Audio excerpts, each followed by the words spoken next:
I saw somebody put out there on Twitter they were really ambitious, has winning the conference and all that. So I give him credit for jumping out there.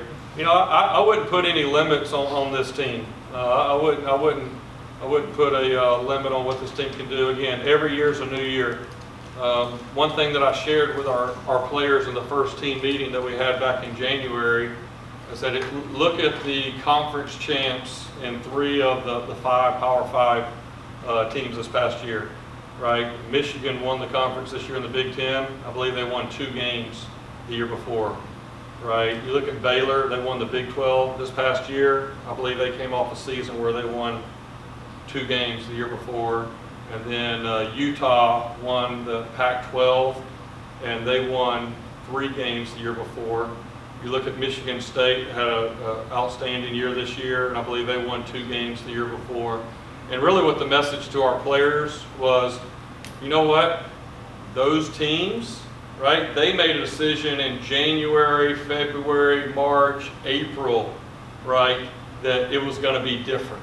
They didn't all of a sudden make that decision come September, October, November. They made, and it wasn't the coaches that made the decision. All those places had the same coach in place, and probably was very similar messages. But the leadership of those teams really kind of took on the ownership of the off-season workouts. And so that's what I told our guys, that hey, you guys have to make the decision. And at some point, South Florida's going to win a conference championship. I have no doubt about that. The question I asked our guys, is it going to be your team? That's the question. We got a long way to go and all that stuff. But everything, man, don't take any limits on what we can do. But you're going to have to earn everything. But there's no doubt that going to a bowl would be a very strong goal for us this year, and showing that next level of progress as we continue to move forward. You're obviously dealing with 2 new coordinators on both ends. Do their philosophies line up with your philosophies offensively and defensively? And as well as, what are some things that you haven't seen before that you're excited for them to implement? Yeah, sure. Well, I think also I'm getting to hire two coordinators after I've been a head coach for 2 years, right? And just like we talk about, there's a price to be paid for experience, right? We talk about, Timmy was fun to watch last year. There was a lot of good moments, and there's some tough moments too, right? And that's just part of that experience that a young player goes through. It's no different for a first-time head coach. I learned a lot over my first 2 years as a head coach. And one thing that I learned is looking at our league and kind of getting to know the teams in our league and the personnel in our league, getting to kind of know our personnel and our strengths and weaknesses. I think it allowed me to make a very informed decision on exactly what I was looking for in our new coordinators defensively and offensively. So there's no question that was a big part of those decisions, but I felt like I was a lot more prepared for that after going through that for the first 2 years. And then as far as things that you talk about, like seeing some differences, I kind of mentioned some of that just with the leadership that I've seen. And then I would say the extra that I've seen. I've seen our guys coming out on the weekends. I may come up to the office to grab something on a Saturday morning, and I look out there, and we've got 35 guys out there doing pass scale or something like that. Just all the extra stuff outside. Again, NCAA, we're limited to 8 hours, in a week. It's not a lot of time. It's about 2 hours, 4 days a week. And so the best teams, the leadership gets together and they coordinate throwing and workouts and do stuff on their own. And I've seen more of that. But just overall, it feels like a more mature team. Just in the intensity mindset when it's time to work. These guys are locked in, focused. I don't see as many guys, I see very few guys looking for a way out. Where maybe my first year, it was very easy with COVID.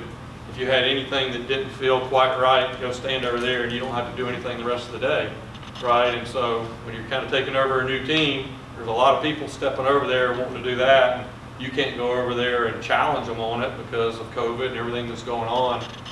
So that's been a process for us over 2 years. see very, very few, if any, guys trying to find a way out. I see guys pushing through, and the way you finish in the fall, in games in the fall, is being able to finish each and every day in the off season in each and every drill. And that's kind of what those MAC drills are really all about. And so I think our finish and just overall mindset has been improved. Coach, when you look at your out-of-conference schedule, you're not hiding from anybody. It's ambitious to say the least, right? Yeah, there's no doubt. You can definitely look over the next few years. We're out there. It's fun to recruit to, and then the closer they get, it gets real fast. But I've said this before. Whenever you're not just building a team for one season or one game. You're trying to, our goal is to build a program that can have sustainable success over a long period of time. And in order to do that, you can't run from games or just try to get a bunch of layups out there. You got to be able to take on, challenges and see how you do. I'm excited. Our first game is against BYU. And I saw what we were able to do in the second half of that game last year. And I want to see the progress from that team last year to where we are this year in the opener. That's what I'm excited. There's a lot of work to be done before we get ready to do that. But yeah, there's no doubt. Our kids are excited about our schedule. I think the combination of our conference that has some really challenging and fun games in it to go with our non-conference schedule this year is definitely going to be a great challenge, but one we're looking forward to. When we take the field next week, you're going to be doing some of the shadows of the facility that's going on. I know how much you're looking forward to it. So here was the best part of my day. You kind of each day you go through something, and I knew I was doing this press conference when I heard this. I'm going to bring that up. So we're out there doing our warm-up like we normally do, and the guys get out there and they kind of do their dynamic warm-up. And the best thing I heard all day is when Coach AJ said they're getting ready to do karaoke, and he said, "All right, face the indoor." And everybody turned and faced the indoor, kind of tell them which way they're doing the karaoke. Like, never before have I ever heard them say, "Hey, we're facing the indoor, let's go," right over here. I mean, it is going up very quickly. It's making me a little nervous how fast it's going up. I want to make sure they're doing everything right. But it looks great. I mean, it is, oh man, just the blessing of having a new facility being built. On top of that, my office is directly looking at the facility. So all the players, they come up throughout the day and just want to walk in the office to be able to kind of see it from the top picture. But literally, and they are doing extra as well. I don't know if we're paying them overtime or what, but over here on Saturdays, they're working. They're working 7 days a week and are doing an awesome job. And the fun part for me, and again, I remember this, golly, 10 years ago when Clemson was building their indoor, and hearing Coach Sweeney during spring ball, after practice talk, being able to look over there at the indoor as it's kind of being built and being able to kind of draw an analogy to as you're building your team for that year and the foundation and all these things.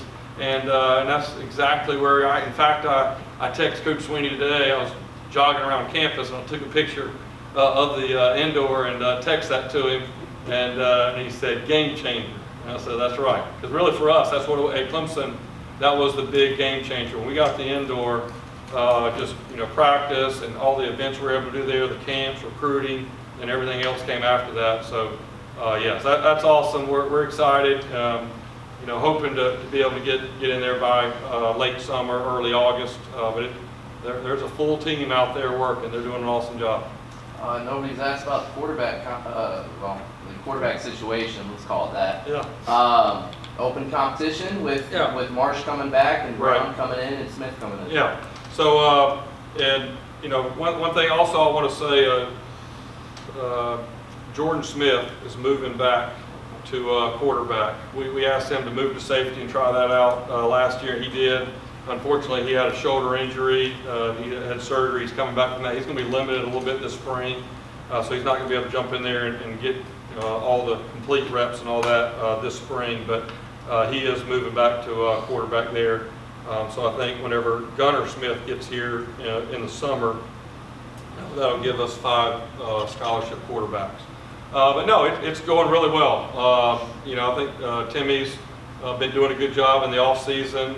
Trey, excited to have him come back and join us. And I don't really, You know, my typical policy on the portal is when you get in the portal, it's a one-way road. But really kind of looking at our situation, Timmy was our only returning quarterback on scholarship on the team, and I just felt like it was the best for our team to give him the opportunity to come back for at least another year and kind of see how that goes with the competition. So excited to have see him this spring, continue to develop, and then Byron Brown has been outstanding. I mean, he really has. If you ask any of our players about the newcomers, Byron really has kind of risen to the top. So I think that's going to be a lot of fun to watch those guys develop. You know, Coach Trickett, you know, has a great background as a quarterback teacher and developer with the places that he's been, and he's done a really good job with that group so far. And it's going to be fun watching those guys compete. So much of football is, you talk about your returning starters and the experience. Now you're holding a blank sheet of paper. Yeah. I know you want competition. So how do you balance that with the obvious experience that you do have of guys? You're just trying to make sure there's no complacency. Yeah, but we're not. I think everybody kind of knows. You could probably figure out part of it, 50% of what it's probably going to look like just from some of these guys. We are fortunate at some positions like offensive line to have guys, multiple year starters coming back. And those guys are going to have to earn it, but what we know about them, they probably will earn it, right? And so it's not a message that what you've done in the past doesn't matter. We're not trying to discount what our guys have done. It's really just kind of a mindset for them. For them to be their best, they need to be hungry, like they've got to go prove each and every day that they're the best person for that job. That's really the mentality that we're trying to get those guys to have, and they have. They've done a good job with that. But yeah, there's no doubt. Here's what I know. It works itself out, right? It always does. And that's the fun thing about spring ball is you're practicing 15 times, count the spring game, it's 14 plus the spring game's number 15. And you're doing it every other day. So you got a lot of time to really go watch every part of practice as a staff and critique and grade, and it all just kind of develops over time. And then, you know, the next thing is, you know, coming out of spring, it's going to be the same thing. What you do in the summer and do in fall camp. I don't think that, you know, I think one of our jobs as coaches now with the portal and with everything going on, it's RDR, right? It's recruit. We got to do a great job recruiting. The D is for develop. We got to do a great job once they get here, like these 21 new guys just got here. We're going to do a great job developing them and all of our returners. And the last R is retain, right? You better find out a way that the teams that do the best here in this new era of college football are the ones that recruit well, develop well, and then retain their players. If you recruit good players and you develop them well, but you don't retain them, then this is an endless loop. You never get on top of it. So I'm not sure if it's very advantageous for anybody to put out a nice firm depth chart coming out of spring for everybody else and their family to go look at the depth chart and 40 guys decide they want to leave. So I'm kind of in the mode that we're going to have a lot of competition all the way up, and that really feeds into the overall culture that, you know, every day is a part of that competition that you got to go. And those guys have to feel that sense of urgency each and every day, and then once the season starts, it's week by week kind of as you go. But the spring is fun because, you know, we have that spring game, it's going to be 22, 40, 44 starters, and 44 guys being second team for that spring game. So everybody gets an opportunity really to play and use their experience and have some gains along the way. I want to let you to Travis Strickland. Okay, all right, good. That's a good lead in. Right on the clue. I was going to give you that little signal right there. All right. So here's what I'd say. First of all, you know, really, you know, thankful,